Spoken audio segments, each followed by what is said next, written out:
Oke, pada kesempatan kali ini saya akan membuat video tutorial bagaimana cara melakukan backup dan restore aplikasi Bank Mini atau aplikasi tabungan. Sebelum melanjutkan video ini, ada baiknya Anda subscribe channel kami agar nanti Anda tidak ketinggalan seputar update dari aplikasi yang Anda gunakan. Oke, kita lanjut ke pembahasan yaitu tentang backup dan restore database. Sebelum saya lanjutkan, di sini saya perlu jelaskan, Anda perlu melakukan backup dan restore database. Jadi kita perlu melakukan backup database secara berkala, mungkin itu setiap mau pulang sekolah atau mau pulang, kita bisa melakukan untuk misalkan ya semoga saja tidak terjadi, mungkin ada komputer tiba-tiba mati atau komputer tiba-tiba terkena virus. Nah, itu kan otomatis nanti biasanya menginstal ulang Windows. Nah, kalau kita sudah punya backupan database, tinggal nanti misalkan setelah install ulang atau dipindahkan ke komputer lain, tinggal kita melakukan restore.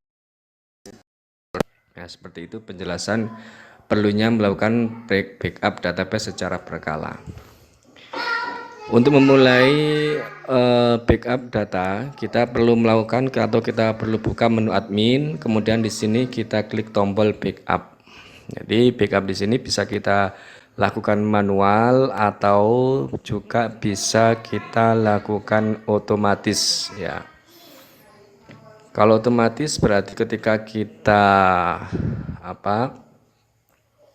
checklist auto backup berarti dia akan melakukan backup database ketika aplikasi ditutup, seperti itu. Jadi ketika aplikasi nanti ditutup, maka aplikasi ini akan melakukan backup otomatis. Nah, bisa Anda centang seperti ini atau bisa Anda uncentang.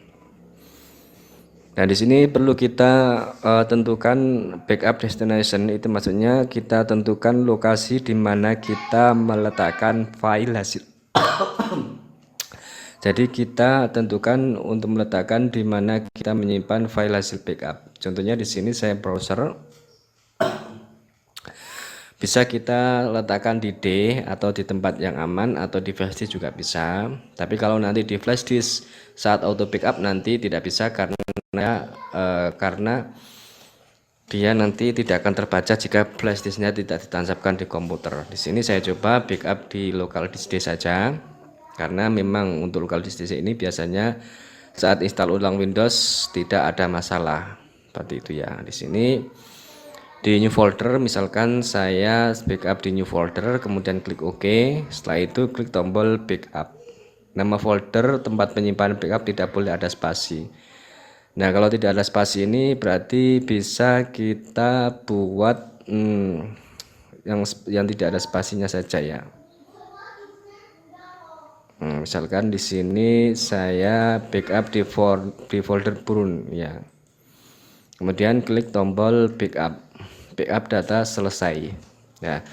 Selanjutnya di sini kita cek di tempat D folder burn di sini ada atau tidak. Nah, di sini saya coba di folder disk D, local disk D, burning. Ya, ini ada backup tanggal 2 tahun 2024 bulan 12 tanggal 25 data tabungan. Nah, kalau saya lihat di komputer ini tanggal 25 berarti ini hasil dari backup tersebut. Nah, seperti ini filenya. Nah, di sini misalkan saya umpamakan data ini atau aplikasi ini, misalkan kita akan restore database, tapi di sini saya umpamakan aplikasi ini habis diinstal ulang. Nah, ini kan kalau kita lihat kan ada datanya, ada dua data, ada transaksi sekian, saldo sekian, jumlah total semua saldo sekian. Nah, ini misalkan ya ini saya reset. Nah, reset akan menghapus semua data, refresh 0. Nah, ini misalkan saya umpamakan ini komputernya mungkin habis diinstal ulang sehingga menginstal ulang kembali aplikasi sehingga datanya itu 0 seperti ini. Nah, kita bisa melakukan restore database. Caranya kita buka restore, kemudian kita pilih browse, kemudian kita pilih file atau kita pilih folder ya. Kita pilih folder dari file yang kita pilih folder hasil backup tadi. Nah, di sini ini backup. Nah, ini backup 24 2024 12 2005 data tabungan. Nah, ini yang kita pilih itu harus ini. Klik seperti ini. Kemudian kita klik OK, kemudian kita klik restore. Kemudian kita tunggu sampai proses restore selesai ya. Dan kita tunggu sampai dengan proses restore selesai. Nah, di sini ada notif restore data berhasil. Nah, selanjutnya di sini coba kita. Nah, di sini, nah ini data nasabah transaksi kembali seperti semula. Jadi seperti itu cara melakukan backup dan restore database.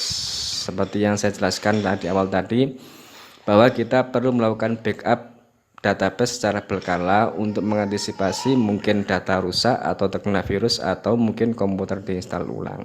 Jadi perlu kita lakukan backup data secara berkala. Oke, sekian dari saya untuk menjelaskan backup database.